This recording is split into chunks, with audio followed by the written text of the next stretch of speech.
ہارون رشید نے 174 ہجری میں خوشی میں آ کر اپنی بیوی زبیدہ کو کہہ دیا تو اگر چاند سے خوبصورت نہیں ہے تو تجھے طلاق۔ ہارون رشید بادشاہ تھا، بادشاہوں کی سوچ اپنی ہوتی ہے۔ اب جب اس کو یہ پتہ چلا، جوش دور ہوا، تو اس کو ذہن میں آیا کہ میری بیوی زبیدہ گو حسین ترین ہے لیکن چاند سے حسین تو نہیں ہے نا۔ تو جب ہوش آیا تو کہنے لگے میں نے یہ طلاق دے دی چونکہ زبیدہ چاند سے خوبصورت تو ہے نہیں۔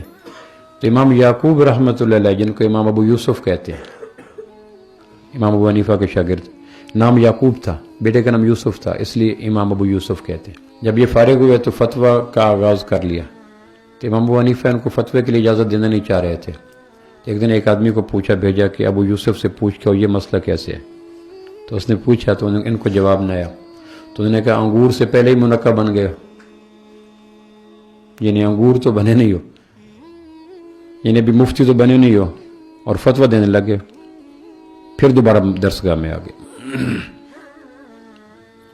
یہاں یہ ہے کہ سوال ان سے پوچھیں، جواب کے لیے تیار بیٹھے ہوتے ہیں۔ مینا میں یقین جانو، مینا کے خیمے میں ہم ہوتے تھے، سوال کسی سے ہوتا، جواب دینے کے لیے 13 آدمی کھڑے ہو جاتے۔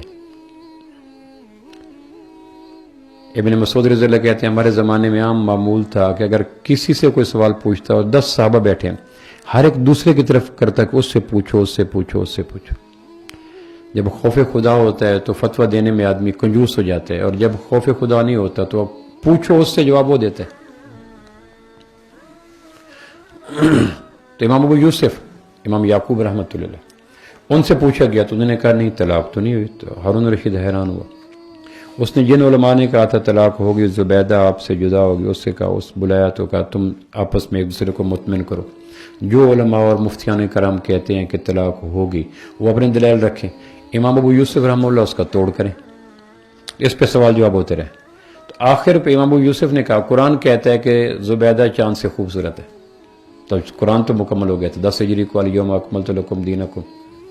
آخری جو سورہ مائدہ کی آیت اتری الیوم اکملت لکم دینکم، یہ 9 ذی الحجہ 10 ہجری کو اتری تھی عرفات کے میدان میں۔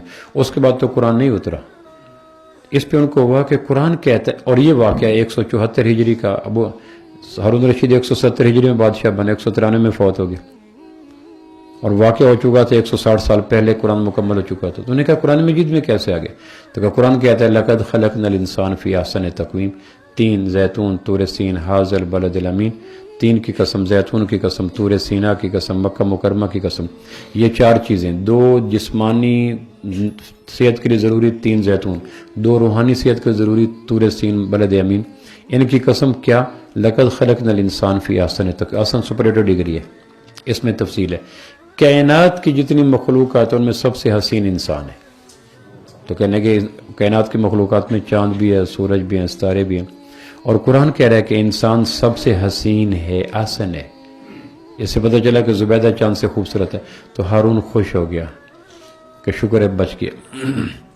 تو دلیل اس آیت سے پکڑی، لقد خلقنا الانسان فی احسن تقویم، انسان کائنات میں سب، لیکن الگ بات ہے ثم رددناہ اسفل سافلین، پھر گرتا ہے تو اتنا گرتا ہے کہ جانور بھی پناہ مانگتے ہیں کہ مجھے تشبیہ انسان سے نہ دی جائے۔